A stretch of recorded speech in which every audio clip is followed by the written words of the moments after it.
Isso não é mágica. Aqui trabalha um meio disponível em grande quantidade em qualquer lugar. O trabalho é realizado por ar, mais precisamente, ar comprimido.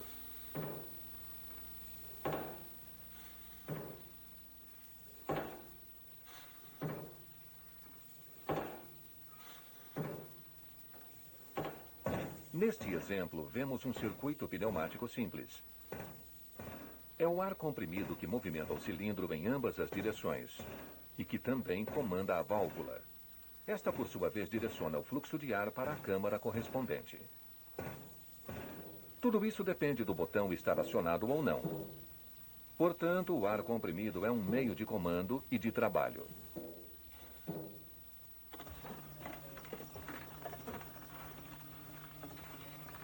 O ar pode ser utilizado tanto para a realização de trabalho como para a pilotagem de válvulas. A pneumática tem inúmeras vantagens. A pneumática é rápida. Em dispositivos de montagem automáticos, por exemplo, pode-se atingir alta repetibilidade.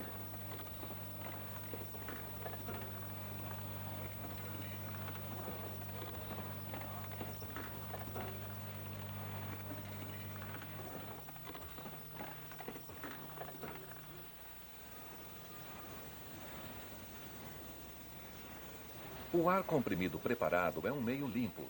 A indústria têxtil e alimentícia tira um grande proveito disso, pois lá os produtos não podem, em hipótese alguma, sofrer contaminação durante o processamento. Além disso, o ar já utilizado pode ser liberado ao meio ambiente, não existindo necessidade de conexões de retorno.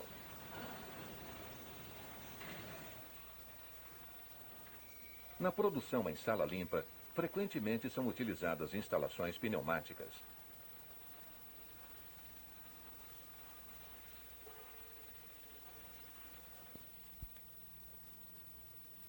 O ar comprimido pode ser armazenado. A vantagem disso é que ele pode ser mantido em estoque num reservatório.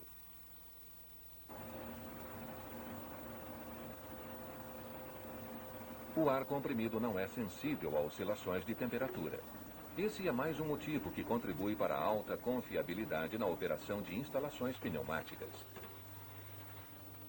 Graças a essas características, os sistemas pneumáticos, quando comparados com outros, muitas vezes oferecem soluções técnica e economicamente mais interessantes.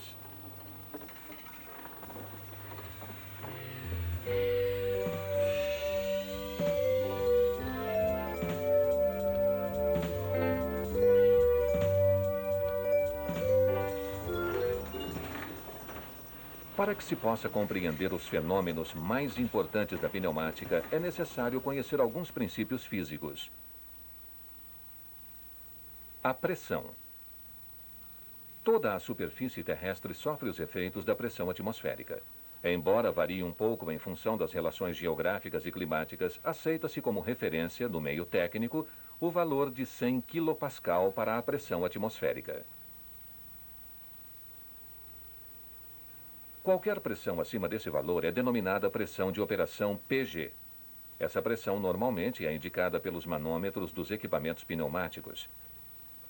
Por convenção, quando utilizarmos P sem qualquer índice, estaremos nos referindo à pressão de operação.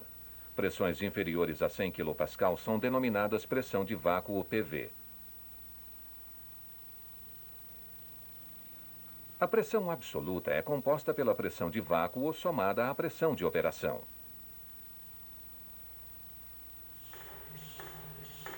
O ar pode ser comprimido. O ar comprimido e, portanto, sua energia podem ser armazenados. O ar comprimido tem a tendência de expandir-se após sofrer compressão. Assim, a energia armazenada é novamente liberada, podendo ser convertida em trabalho mecânico. Portanto, a energia utilizada para movimentar o êmbolo do compressor foi transferida para o ar comprimido e armazenada no interior do balão. Em seguida, pôde ser convertida em energia cinética no movimento do carrinho. Um outro exemplo, agora sem reservatório intermediário. O trabalho humano de bombear é convertido em trabalho mecânico, com o qual se levanta a carga, uma vez que a energia armazenada no ar comprimido é transferida ao cilindro pneumático.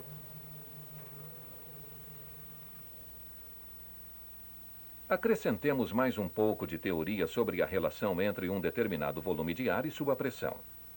Desde que a temperatura permaneça constante, pode-se afirmar que o produto de um certo volume de ar, V, e a pressão P exercida por ele é constante. O que significa isso?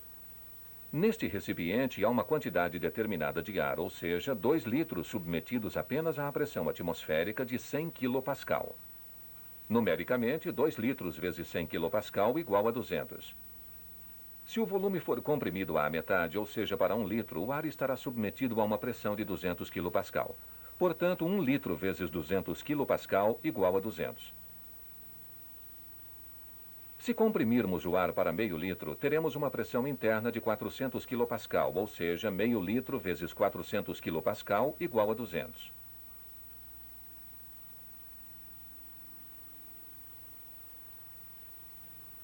E para que precisamos conhecer esta equação na pneumática?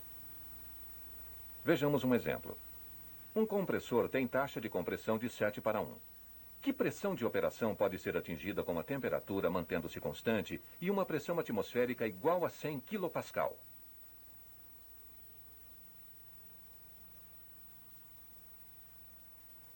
Essa fórmula indica, portanto, que os produtos são iguais.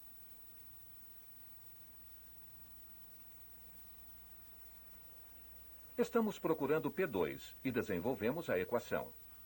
Substituindo os valores, obtemos P2 igual a 700 kPa de pressão absoluta. Deste valor, temos que subtrair a pressão atmosférica de 100 kPa, o que resulta numa pressão de operação do compressor de 600 kPa.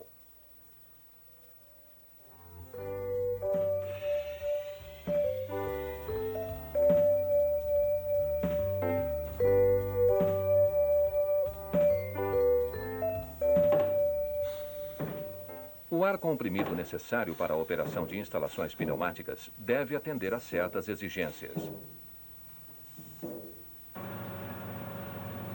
Pode ser produzido por um compressor fixo, ou, no caso de utilização móvel, por um compressor transportável.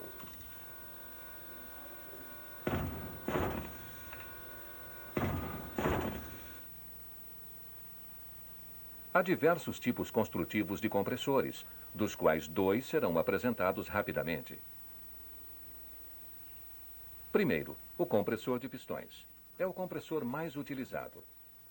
Esta animação nos mostra em funcionamento um compressor deste tipo composto apenas por um estágio.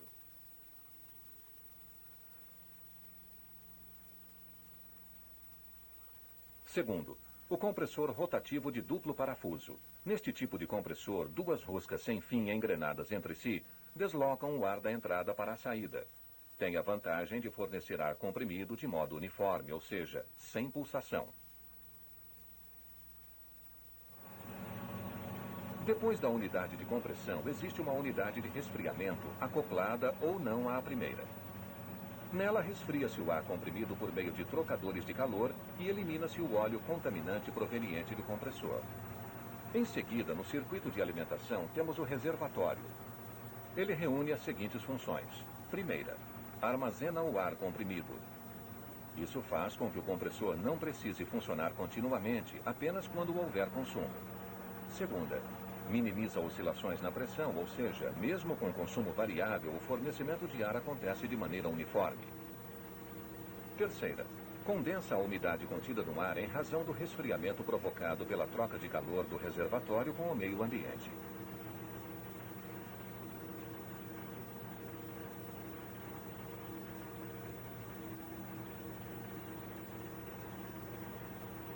Mesmo assim, o ar comprimido ainda contém umidade, que é eliminada por um secador antes de ser fornecido à rede.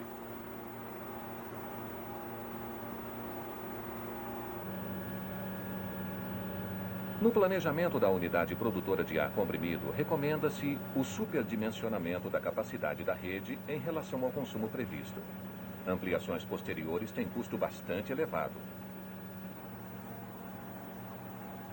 A disposição correta, aliada ao bom dimensionamento da tubulação de ar comprimido, são fundamentais para o sucesso do projeto da instalação pneumática. Na tubulação pode ocorrer condensação de umidade residual. Por este motivo, existem dispositivos de drenagem em pontos apropriados do circuito que se encarregarão de eliminar este condensado.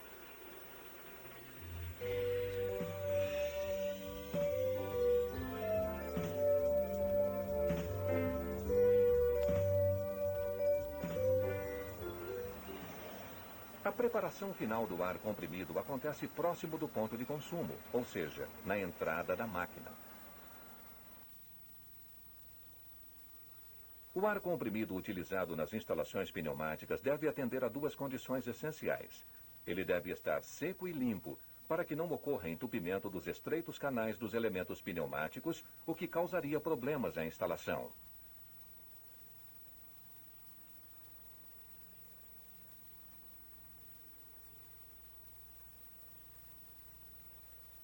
Os componentes necessários para a preparação do ar comprimido estão contidos na unidade de conservação. São eles: filtro, copo condensador de água, regulador de pressão, lubrificador. Primeiramente, elimina-se do copo a umidade restante.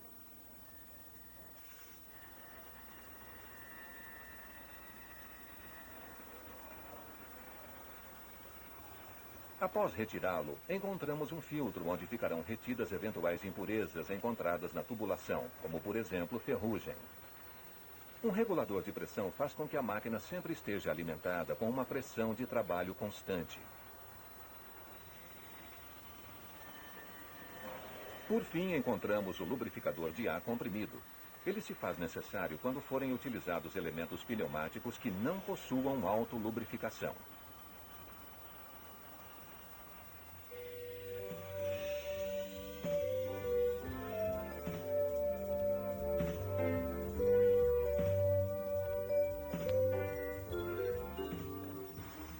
A função dos atuadores pneumáticos é converter energia pneumática em energia mecânica. Por exemplo, levantar e abaixar as ferramentas de usinagem. Existe uma série completa de atuadores pneumáticos que veremos mais de perto. O atuador pneumático mais utilizado é o linear. Ele converte a energia pneumática em movimento linear. As dimensões dos cilindros pneumáticos são normalmente da seguinte ordem de grandeza: diâmetro 6 a 320 milímetros, curso 1 milímetro até 2 metros, força 2 a 50 mil newtons e velocidade de avanço 0,02 a 1 metro por segundo.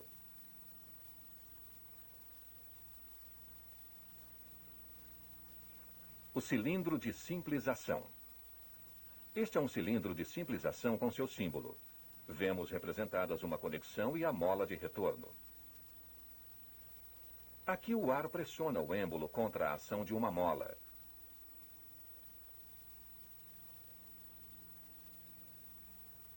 A haste do cilindro avança. Quando não houver mais ação do ar comprimido sobre o êmbolo, a mola o recolocará em sua posição inicial. A mola é dimensionada de tal forma que garanta o retorno do cilindro. Se ela fosse mais forte, teria que ser realizada uma força muito maior no esforço de avanço para vencer a ação da mola. A força de trabalho efetiva do cilindro seria menor. Cilindros de simples ação são utilizados, por exemplo, para a fixação de peças,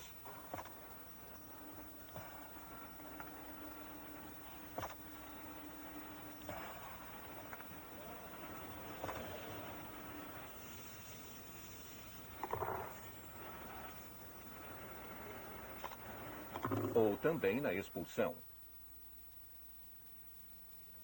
O cilindro de dupla ação é o cilindro mais utilizado. O símbolo apresenta duas conexões, mas nenhuma mola de retorno. Aqui o movimento do êmbolo é provocado em ambos os sentidos pelo ar comprimido. Isso também significa que pode-se exercer força nos dois sentidos. Portanto, o cilindro consegue tanto pressionar como tracionar. No recuo do cilindro, a força efetiva é menor que no avanço. Isso se deve ao fato da superfície do êmbolo ser reduzida pela área da secção transversal da haste. Existem alguns critérios para a escolha de um cilindro. A seguir são apresentadas as características a serem definidas no projeto. A extensão do movimento, ou seja, o curso do cilindro.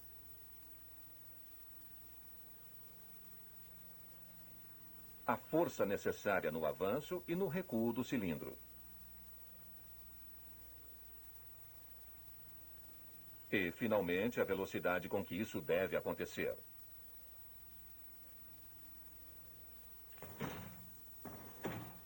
A força e a velocidade estão relacionadas entre si. Observemos a seguinte experiência. Com cargas iguais, os dois cilindros avançam com a mesma velocidade. Aumentamos a carga à esquerda e já percebemos a diferença.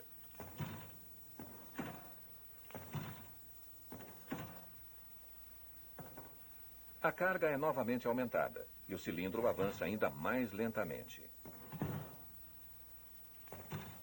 Portanto, com a mesma pressão e o mesmo diâmetro de cilindro, a velocidade de avanço se reduz com o aumento de carga.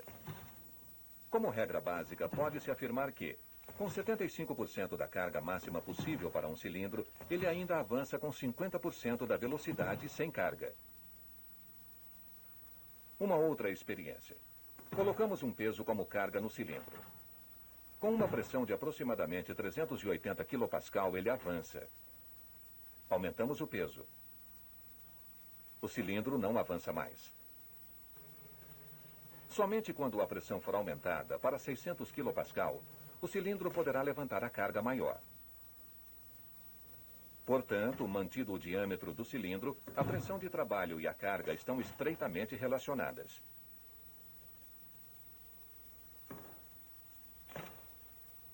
Nesta experiência, o cilindro também não consegue levantar a carga. Para o cilindro à esquerda não há problema em fazê-lo, embora a pressão seja a mesma nos dois cilindros. A explicação do fato. O cilindro da esquerda tem um diâmetro maior. Isso é novamente demonstrado nesta experiência. Com a mesma pressão de trabalho, aqui 600 kPa, o cilindro menor, com diâmetro de 16 mm, aplica uma força de aproximadamente 106 newtons.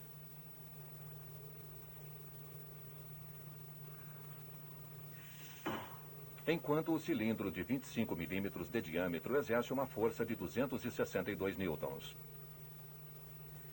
Para este cilindro de 32 mm de diâmetro, a força chega a quase 420 newtons.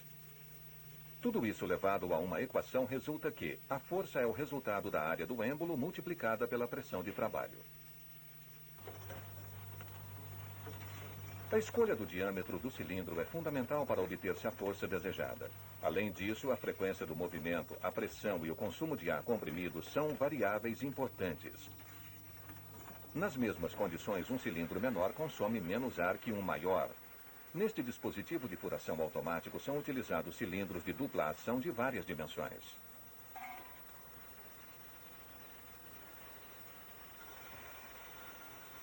Peças são tiradas do magazine, colocadas e fixadas na posição de usinagem. As ferramentas são baixadas e levantadas.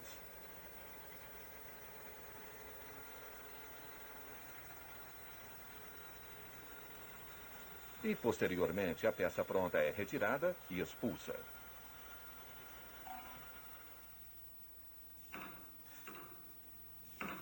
Existem aplicações nas quais não é desejável que o cilindro chegue com velocidade máxima nas posições finais. Nestes casos, utiliza-se cilindros com amortecimento de final de curso.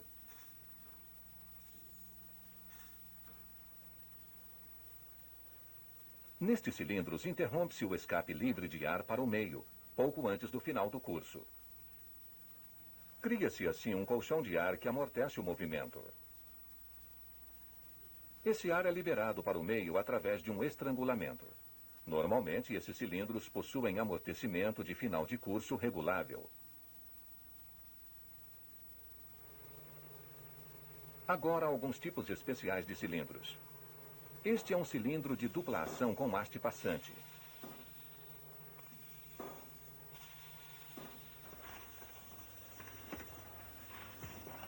Ele tem as seguintes vantagens. Pelo fato da haste ter mancais dos dois lados, obtém-se um posicionamento lateral muito preciso, mesmo quando a ferramenta não estiver alinhada com o eixo da haste, como aqui.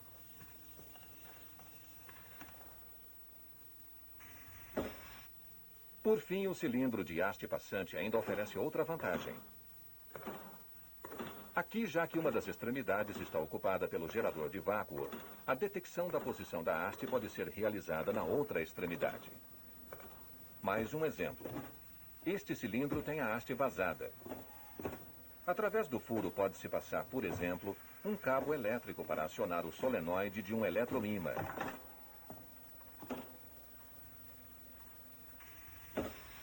Ou, como aqui, trabalhar com vácuo. Também é possível escoar-se líquidos pelo interior da haste.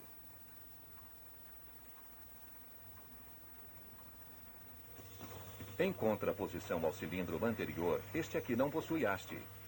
O êmbolo tem um ímã permanente em forma de anel. O mesmo acontece com o cursor externo à cabeça do cilindro.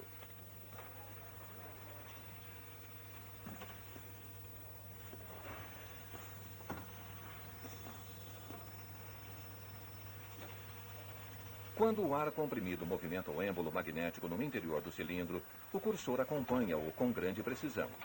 O cilindro sem haste é utilizado principalmente para cursos de deslocamento muito longos, até 10 metros.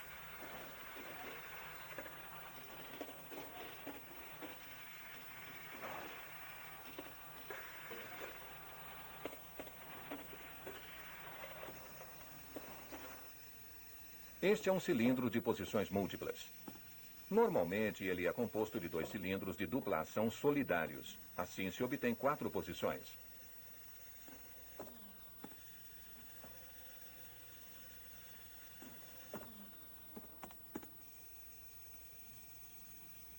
A peça trabalhada passa pelas 4 posições de usinagem.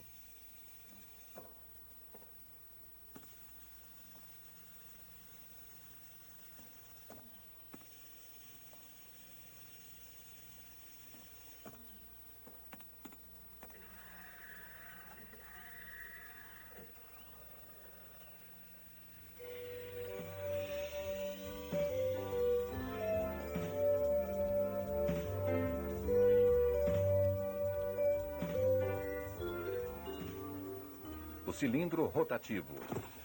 Já dissemos anteriormente que um cilindro converte energia pneumática em linear. Isso também se aplica a este cilindro. Mas, devido à sua construção, o movimento linear é transformado mecanicamente em um movimento rotativo. A haste do cilindro possui uma cremalheira que aciona uma engrenagem.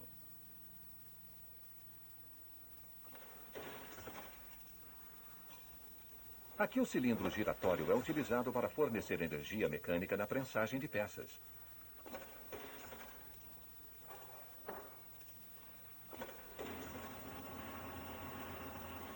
No cilindro de aleta giratória, a energia do ar comprimido é transformada diretamente em movimento rotativo.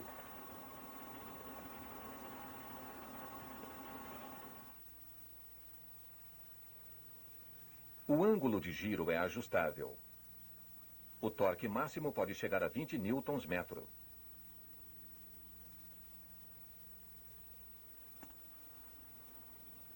Aqui o cilindro de aleta giratória aciona um braço oscilante. Neste dispositivo, ele é utilizado para virar peças.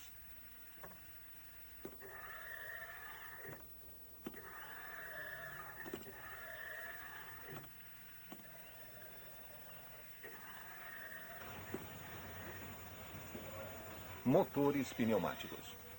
Nesta parafusadeira, a energia pneumática é convertida em movimento giratório através de um motor de palhetas.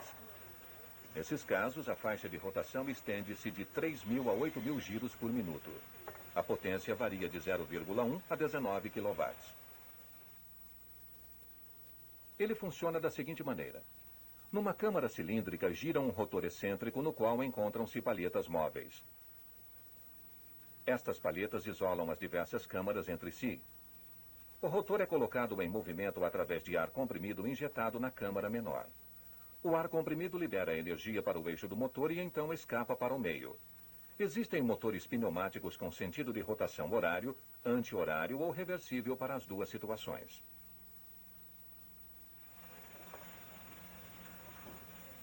Neste local, motores elétricos têm suas tampas parafusadas. O acionamento das parafusadeiras é feito por motores de palheta. Os motores pneumáticos também são indicados para áreas onde existe o risco de explosão.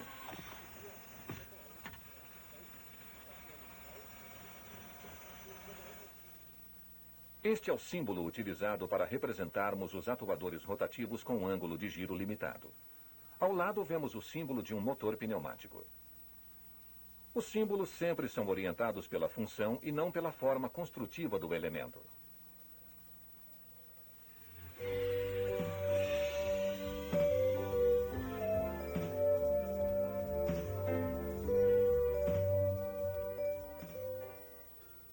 Na pneumática, as válvulas têm como funções: abrir e fechar o caminho para o ar comprimido,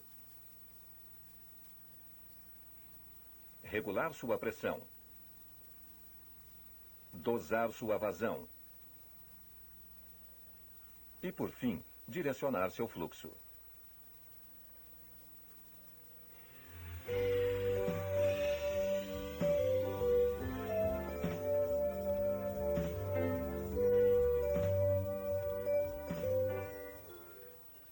Uma válvula direcional tem basicamente 3 funções: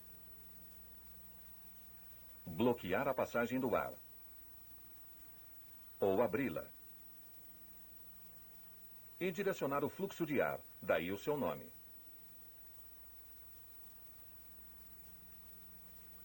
Verifiquemos detalhadamente as válvulas direcionais mais importantes.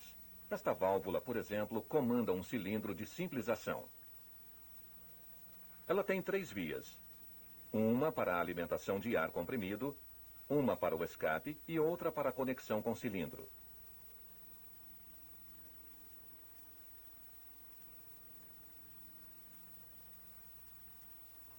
Além disso, ela tem 2 posições de comutação.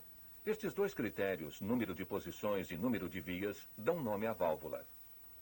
Trata-se de uma válvula direcional 3-2 vias e este é o seu símbolo. Seu funcionamento. Na posição de repouso, o ar comprimido é aplicado à válvula, porém o caminho está interrompido. O cilindro está na posição de repouso. Quando a válvula é acionada, seu carretel é deslocado. O ar comprimido agora pode chegar ao cilindro, que avança. Quando a válvula é reposicionada pela mola, ao soltarmos o botão, o ar que estava retido no cilindro escapa e a alimentação é interrompida. O cilindro então retorna por ação da mola encerrada dentro dele. Válvulas direcionais 3-2 vias frequentemente são válvulas de assento, como apresentado aqui.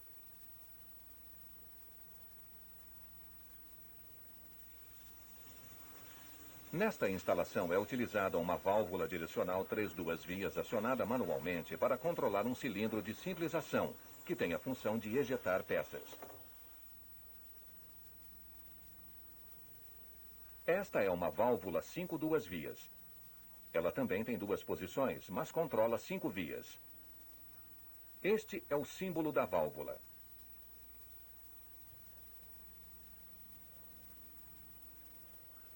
Como exemplo, apresentamos o controle de um cilindro de dupla ação.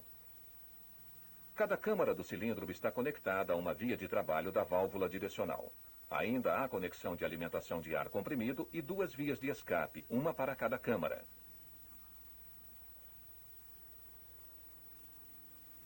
Quando a válvula é acionada, o ar comprimido vai para a câmara da esquerda, enquanto a câmara da direita é despressurizada. Ao comutarmos a válvula, as vias se invertem e o cilindro recua. Aqui o trajeto do ar comprimido é direcionado uma vez para a câmara esquerda e outra para a direita. Alternadamente, as respectivas vias de escape são bloqueadas ou liberadas. Este dispositivo de fixação mostra o comando do cilindro de dupla ação através de uma válvula direcional 5-2 vias de operação manual.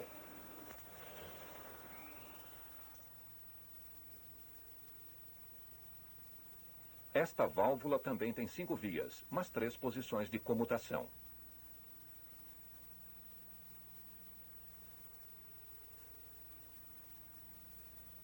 Portanto, é uma válvula direcional 5-3 vias e este é o seu símbolo.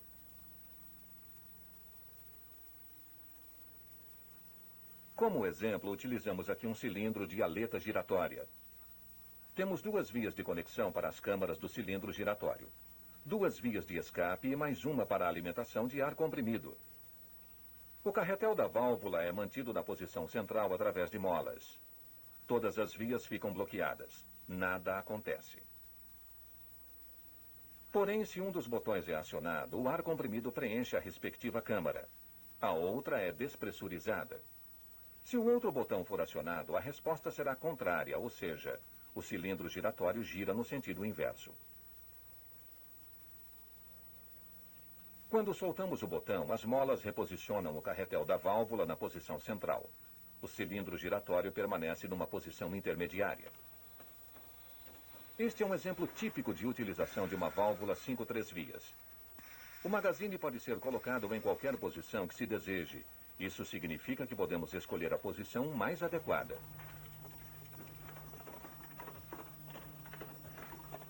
O acionamento de válvulas direcionais pode ser direto, aqui mecanicamente.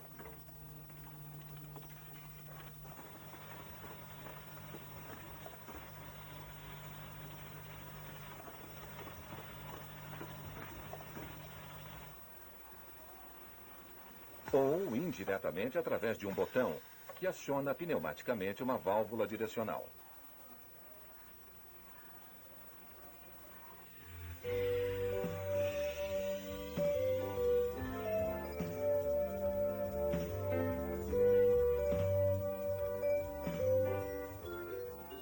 A válvula de simultaneidade realiza uma associação lógica, mais exatamente uma função E. Neste caso, significa que, somente se os dois botões estiverem pressionados, o cilindro avança.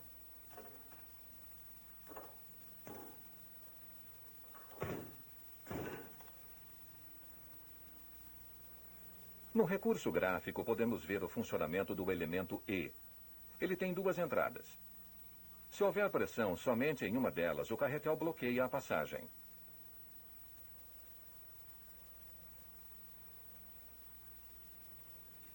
Porém, se tivermos pressão nas duas entradas, o ar comprimido poderá passar e pilotará a válvula direcional. Na prática, isso acontece da seguinte forma.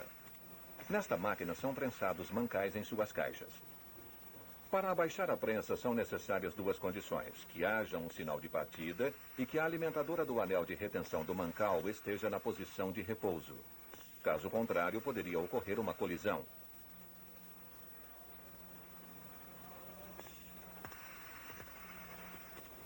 É claro que nesta máquina são necessárias várias associações E. Inclusive aqui há 3 delas, agrupadas num mesmo bloco de montagem.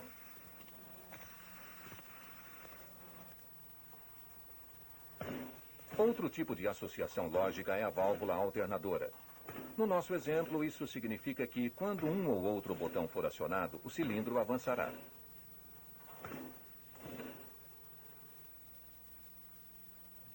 Essa função é executada utilizando-se um elemento OU. Esta válvula também tem duas entradas. Quando houver um sinal em uma delas, a passagem de ar comprimido fica livre e a válvula apresenta sinal na saída.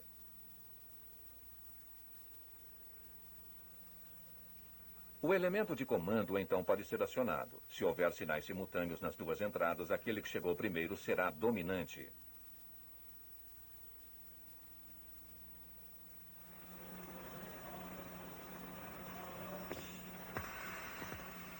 O comando de partida desta máquina pode ser dado de duas formas diferentes: pressionando-se o botão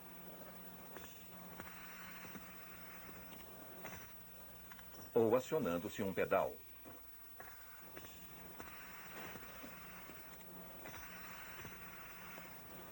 Esta associação OU é feita através de uma válvula alternadora.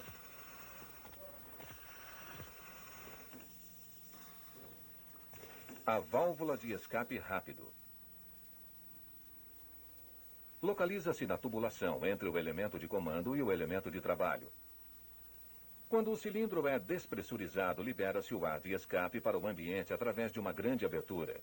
Assim, ele escapa mais rapidamente, pois não precisa passar por tubulações longas ou orifícios apertados. O resultado disso: A velocidade do êmbolo é aumentada como vemos no cilindro superior.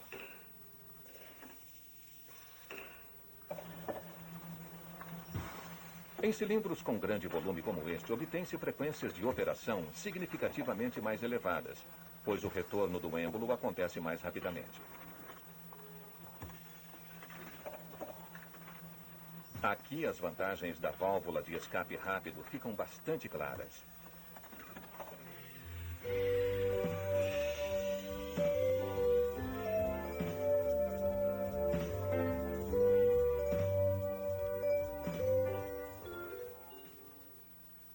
A válvula reguladora de pressão tem a função de manter constante o valor de pressão ajustado. Isso acontece quando alteramos o volume de ar que passa pela válvula.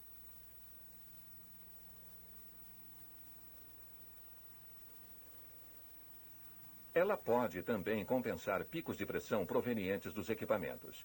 Nesse caso, o ar é liberado para a atmosfera. Em cada unidade de conservação existe uma válvula reguladora de pressão.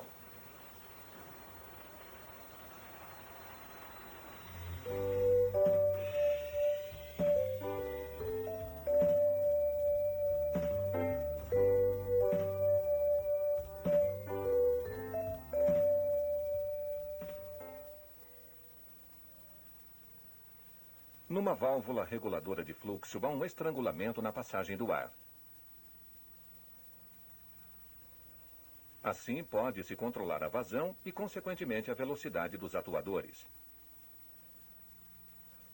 A válvula reguladora de fluxo unidirecional, como o nome já diz, consiste de um estrangulamento e de uma válvula de retenção.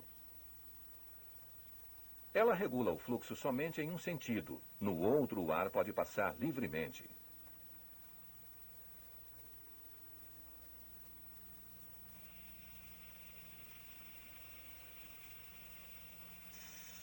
Este tipo de válvula pode ser utilizado quando se deseja o avanço lento do cilindro, porém com retorno em velocidade normal.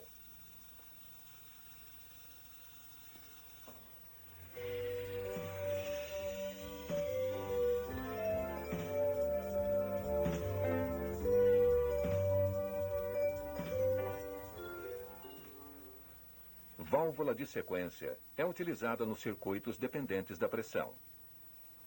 Somente quando a pressão regulada no piloto da válvula for atingida é que teremos sua comutação.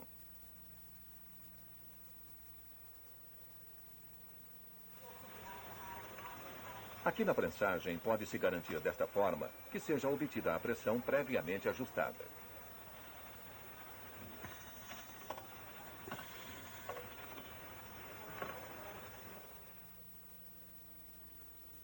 Válvula temporizadora. É uma combinação de válvula reguladora de fluxo com retenção, reservatório de ar comprimido e válvula direcional. Através do ajuste do estrangulamento, pode-se alterar o volume de ar que adentra o reservatório.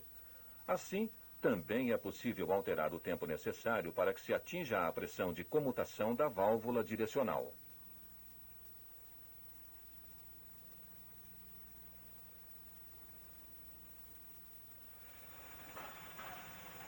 Aqui, com a válvula temporizadora, pode-se garantir que o parafusamento das peças seja concluído com segurança antes que o cilindro retorne.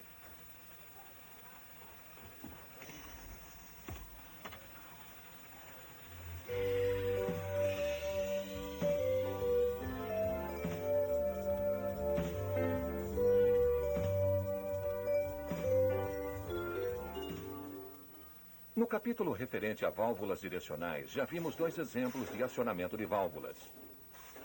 A operação direta e a operação indireta. Esta última é a preferida na prática, uma vez que o emissor de sinal e válvula de comando podem estar fisicamente separados. Verifica-se tal exigência na maioria dos projetos mecânicos. A emissão de sinal aqui só depende do operador, ou seja, o acionamento da válvula é manual. Este método é encontrado, por exemplo, na operação de prensas.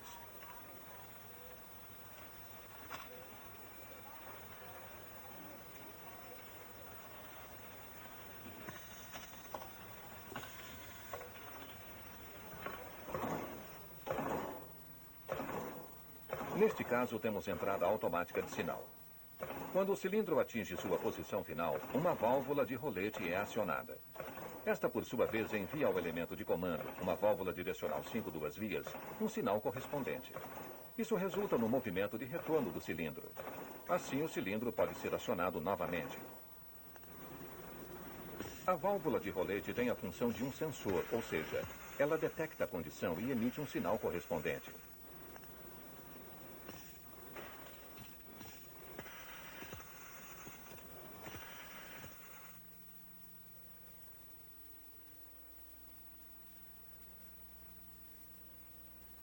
Aqui vemos mais uma vez a combinação entre emissores de sinal, ou seja, botão e válvula de rolete e o elemento de comando pneumático.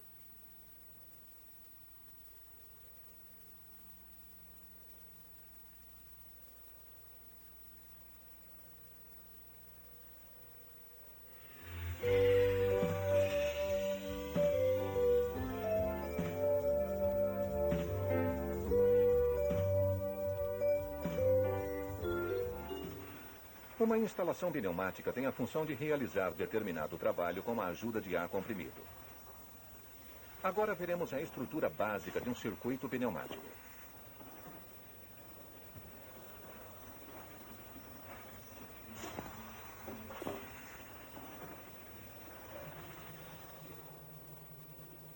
Primeiramente, encontramos na linha de alimentação da máquina a unidade de conservação. Nela, o ar comprimido é preparado de acordo com as necessidades específicas da instalação.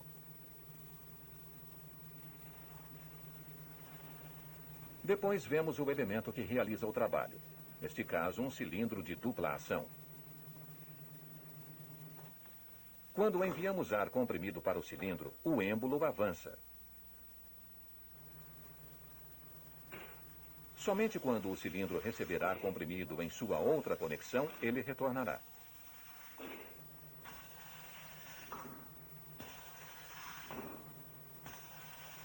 Para executar esta alternância na alimentação de ar comprimido, necessitamos de uma válvula direcional. Assim, construímos um comando pneumático simples.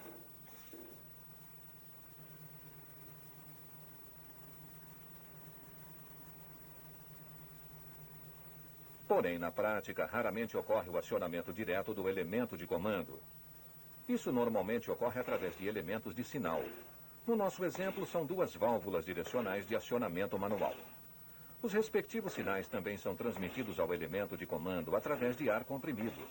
Mas aqui também se vê um outro efeito. Não existe a necessidade de mantermos os botões acionados para realizarmos o movimento. Um simples pulso comuta a válvula de comando e esta memoriza o sinal. Ampliemos um pouco mais as funções do nosso circuito. O cilindro só avançará quando os dois botões da esquerda forem pressionados. O retorno será realizado ao acionarmos o botão da direita. Para isso, o circuito recebeu, além de mais um botão, também um elemento processador, no caso, elemento E, que satisfará esta condição de simultaneidade. Somente quando os dois botões estiverem pressionados, o elemento de comando será acionado e o cilindro avançará. Agora vemos a estrutura básica de um circuito pneumático relacionada às funções de cada elemento.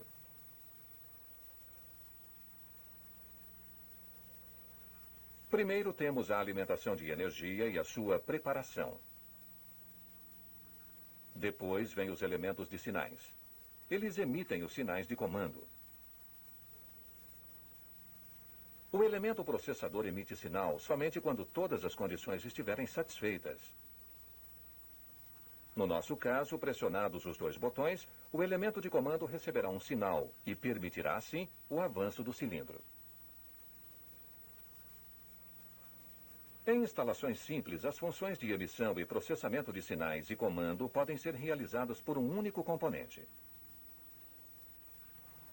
Como neste caso, com uma válvula direcional acionada manualmente.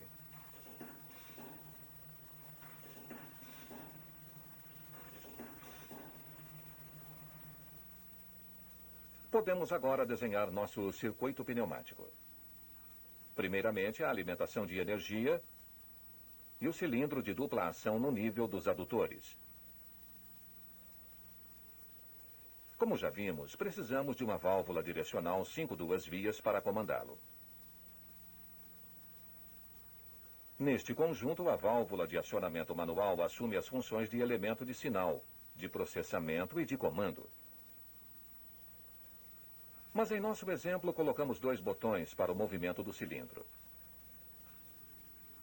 A válvula direcional 5 vias passa a ter somente as funções de elemento de processamento e comando. Para que se possa incluir a associação lógica E, introduzimos o elemento E como elemento de processamento. Agora, a estrutura básica de um comando pneumático em 5 níveis fica clara. Alimentação de energia. Elementos emissores de sinais. Elementos de processamento de sinais. Elementos de comando. Elementos atuadores.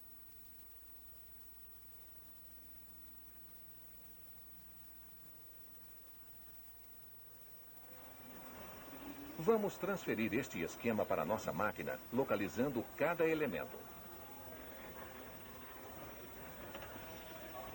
A unidade de conservação no nível da alimentação de energia.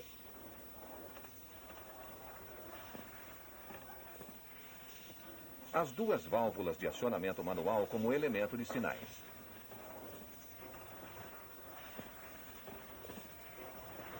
O elemento de processamento de sinais.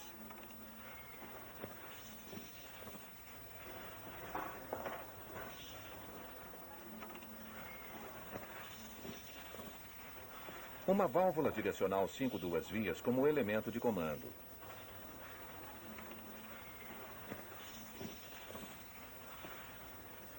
E, por fim, como elemento atuador, um cilindro de dupla ação.